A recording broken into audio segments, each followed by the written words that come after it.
Hans Wormhat, I think I know why everyone is exhausted, and it's directly related to time speeding up. Even if you get a full 8 hours of sleep, it's just not enough anymore. And I think it's something that everybody can feel. And if you just open your eyes and look outside, you'll see a lot of people running around like they're just running on empty. It seems like everybody's running on empty. And I think it has to do with time speeding up. I know personally, if I get a full night's rest, I still don't feel like I've had a full night's rest. Every night when I see that it's nighttime again, it's kind of like a trigger moment for me. Oh my gosh, it's nighttime again already. And, so with that, it's daytime again already, and it just feels like a blink of the eye where you're sleeping. Maybe just a long nap, not a full night's rest. And it's just something that I can feel. I feel like I need to take a whole week break and do nothing but lay in bed and sleep. But of course, we can't do that. We all have responsibilities and we have to keep chugging along. And by the time the weekend gets here, it's already over. And so just nobody gets fully rested anymore. And yeah, I'll just kind of leave it at that because I think it's something that a lot of people are going to be able to connect with personally. Why do I feel so run down, so unrested, like I can't get enough sleep? And I think I think it's because time is faster. We don't get a full night's sleep anymore, even if we do technically get 8 hours. It's not like 8 old hours. And there's a limit to what I think that our bodies were made to be able to adapt to different length days within a certain range. Time is just an interesting thing, and the day night cycles, thinking about maybe in the past the days were longer. Maybe they were fast like this back in the day at some time, I don't know, but time is not what people think, and it's not constant like most people would believe. And yeah, it's just something that I don't feel like I have to have a total understanding of it. Time is one of those mysterious things that I don't know that humans are able to fully comprehend something like time, other than just saying, well, okay, a day is 24 hours. That doesn't explain the nature of time and why time exists and flows in one direction and how it came about and all of that stuff. So there's a lot of God works in mysterious ways, and we can't expect to totally understand God and his ways and how he made this place and how it all works. But there are things that I do know, and I know that I feel extremely sleep deprived, and I know that I look around and I see tons of people that are sleep deprived. I guess here I'll talk about just a personal story. There's a young male that I work with, and every time that I meet him, he's talking about how tired he is. And this is a person in their 20s, and they don't have a bunch of responsibilities. They live at home. They're just a student. Why are they exhausted? And yeah, the only thing that makes sense is that just rest doesn't work anymore for people the way that it used to. We can get what we think is a full night's rest, and it doesn't cut it anymore. And yeah, just this person that I work with, they are constantly talking about how tired they are, and nothing that they do really changes it. And they're young; they shouldn't be having this issue. Well, anyways, here's something that might be related. Why are birds chirping at night? There's been a big uptick in people questioning this, and I've heard it too. It'll be dark out, but the birds will just be chirping. Strange. And maybe it has to do with this day-night cycle being screwed up. The birds are all out of whack. Anyways, I'm sure I have way more stories about different people just being tired and exhausted, and when people come and have a week vacation that just goes by so quick, doesn't even feel like a vacation. I think of people, the weekend doesn't rejuvenate people anymore. I've read a bunch of comments online about how people really feel like they're stuck in this Groundhog Day life now, and the weekend does not rest them. The weekend is over and they're right back at their job again. And I think all of that is connected with time moving faster. I think we can just tell our periods of rest are not restful anymore because they're just too cut short, and we all still have our daily obligations to deal with. So what I'm going to do in this video, I was looking up Bible verses that talked about this kind of idea of people being really tired in the end. And I think of how Jesus talks about it's like a race. This is like a long distance race. And at the end of the race, you are so exhausted. You don't have any energy, literally running on zero, but you have to keep pushing yourself through. So that's the point where I think we're at here. We are literally running on zero. I feel like that all the time, where doing one major activity during the day, it just drains me of all my energy. But you can't just stop there. You still have to get through the day. So running on empty, you feel kind of like a zombie robot going through the motions. But a comment somebody left me that kind of rang true with me is somebody left a comment on my last video talking about the 1950s housewife routine. And they were like, I could make it through that routine in a day, but I'd have to be cutting corners everywhere. And yeah, that's what it feels like. It feels like me and others, everybody just has to cut corners everywhere now. Even if we get everything done, it's just not to the same level as we used to be able to do things properly. Now everything's trying to be quick and easy and cutting corners. That just really rang true to me, that everything these days, it feels like corners are being cut because the deadlines are still approaching, but there's less time.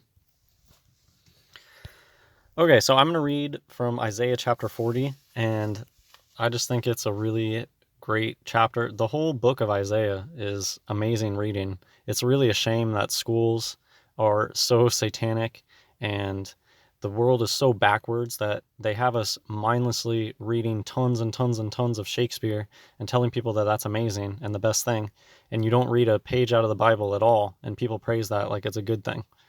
You know, the whole separation of church and state and people saying that that's amazing, that's totally upside down and backwards. We're all going to follow Jesus Christ. We're all going to follow God in heaven. And so there's going to be zero separation of church and state. God will be all of that. We're all going to follow Jesus. And yeah, whenever I read the Old Testament, it just reminds me of all the time wasted in high school. We could have been having great discussions about old literature, beautifully written, poetic old literature. Not like Shakespeare, there's more written in the margins of Shakespeare than there is on the page because it's so convoluted and odd and nonsensical that you have to have people write essays about what it's saying.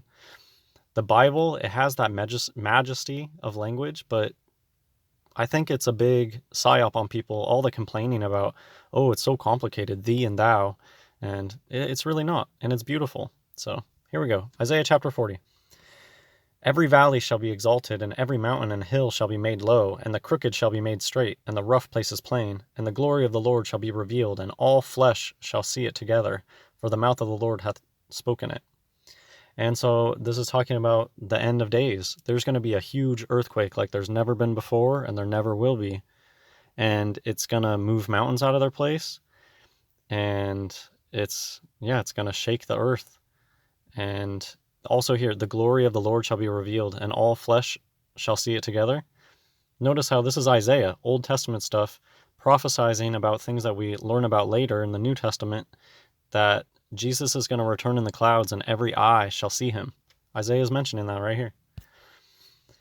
The voice said, cry, and he said, what shall I cry? All flesh is grass, and all the goodliness thereof is as the flower of the field.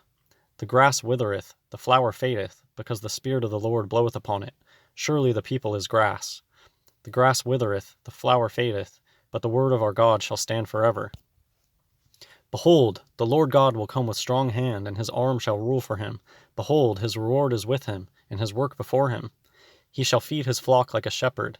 He shall gather the lambs with his arm, and carry them in his bosom, and shall gently lead those that are with young. Who hath measured the waters in the hollow of his hand, and meted out heaven with a span, and comprehended the dust of the earth in a measure, and weighed the mountains in scales, and the hills in a balance? Who hath directed the Spirit of the Lord, or being his counselor hath taught him? With whom took he counsel, and who instructed him, and taught him in the path of judgment, and taught him knowledge, and showed to him the way of understanding? Behold, the nations are as a drop of a bucket. So just here I'll pause and say, I really always connect with these parts of the Bible that are trying to explain that God is above us and we cannot understand his ways, and you need to have some sort of humility there. I don't know how this whole time moving faster thing works, because God is bigger than me, and he can create things that their mysteries are beyond the scope of understanding for us. Time. That's just not a thing that people can understand beyond, okay, we're going to break a day down into 20. That's not explaining the nature of time. That's a human construction. So I just always love parts of the Bible that are explaining that we are not to understand the nature of God. That's not our place. Continuing. Oh, and here, drop in a bucket. I love when I find these expressions that we still use today. And look, this came out of Isaiah. Behold, the nations are as a drop of a bucket, and are counted as the small dust of the balance. Behold, he taketh up the isles as a very little thing. And Lebanon is not sufficient to burn, nor the beasts thereof sufficient for a burnt offering. All nations before him are as nothing, and they are counted to him less than nothing, and vanity. To whom then will ye liken God, or what likeness will you compare him to? Will ye compare unto him? The workman melteth a graven image, and the goldsmith spreadeth it over with gold, and casteth silver chains. He that is so impoverished that he hath no oblation chooseth a tree that will not rot. He seeketh unto him a cunning workman to prepare a graven image that shall not be moved. So here, totems. Think of how what they tell us about the Native Americans, a lot of them have these totems, which were made of trees like this, and they carve them up with a bunch of graven images. Have ye not known? Have ye not heard? Hath it not been told you from the beginning? Have ye not understood from the foundations of the earth? Earth does have foundations. It is he that sitteth upon the circle of the earth, and the inhabitants thereof are as grasshoppers, that stretcheth out the heavens as a curtain, and spreadeth them out as a tent to dwell in. And flat earth. This is another reason I love this chapter. It's a flat earth chapter of the Bible. We just talked about the foundations of the earth. Here, the circle of the earth, and the heavens are like a curtain and like a tent over us. Which one's a circle? Which one's a sphere? There's a difference between circles and spheres. There's no such thing as space balls. Is the moon a circle or a sphere? I liked this. Somebody's making good questions. It is a circle. Yeah. Okay, continuing. That bringeth the princes to nothing. He maketh the judges of the earth as vanity. Yea, they shall not be planted. Yea, they shall not be sown. Yea, their stalk shall not take root in the earth. And he shall also blow upon them, and they shall wither, and the whirlwind shall take them away as stubble. To whom then will you liken me, or shall I be equal, saith the Holy One? Lift up your eyes on high, and behold, who hath created these things, that bringeth out their host by number. He calleth them all by names, by the greatness of his might, for that he is strong in power, not one faileth. And here I wanted to make mention, because somebody has brought this up in a comment in my video. They brought up this very verse when, just thinking about what are the stars? Are the stars angels somehow? And I've talked before how in computer games, often there's these spirit entities trapped inside of crystals. And that's what stars look like. They look like crystals. So who knows exactly what's going on there? But this is just an interesting verse. Because the host of heaven, that's what is often the stars are called. And he calleth them all by names. Okay, continuing. Why sayest thou, O Jacob, and speakest, O Israel? My way is hid from the Lord, and my judgment is passed over from my God. Hast thou not known, hast thou not heard, that the everlasting God, the Lord, the creator of the ends of the earth, fainteth not, neither is weary? There is no searching of his understanding. He giveth power to the faint, and to them that have no might he increaseth strength. So this is the verse that I was looking for, and here it is. Even the youths shall faint and be weary, and the young men shall utterly fall. But they that wait upon the Lord shall renew their strength. They shall mount up with wings as eagles. They shall run and not be weary, and they shall walk and not faint. And yeah, that's going to be the last day. Like I said, Jesus talked about how it's a race, and at the end of the race, you have no energy left, but you have to keep pushing. And that's just how it's going to be. And Another thing that I think about too is, you know how there's the wedding, and after a wedding, that's the honeymoon. We're gonna get to have that vacation. You know how I keep fantasizing about, I just want to be able to lay down in a bed for a week and just sleep and not have any responsibilities. I feel like that vacation is at hand. Maybe that's the honeymoon after the wedding. We all just get to relax and have a beautiful vacation and regain some energy from this crazy race that we're all on. And yeah, so the youths will faint and be weary. I see that. Like I mentioned earlier, I see young adults that should be full of life, full of vigor, and they can barely make it through daily obligations, and it's not even like they have a crazy life, and they're exhausted. And look at this. This is a sign. I've already tried making this video a few times today, and so I'm making it again, and I was just flipping through online, and this popped up. Today I learned, after finding that 66% of students have chronic sleep deprivation, the CDC started recommending later start times for schools. And, schools have always been, I remember when I was young, school started really early in the morning.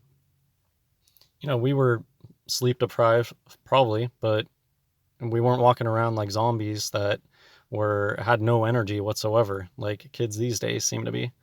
And I don't personally have that much interaction with school age children, so you'll have to let me know, but I've known a lot of 20-something-year-olds that are just way too drained of energy these days, and I think it's just goes back to this time thing. Nobody can get a full night's rest anymore unless we're sleeping like 12 hours a day, and that's just not practical because we have things to do. Hope you enjoyed this video. God bless everyone.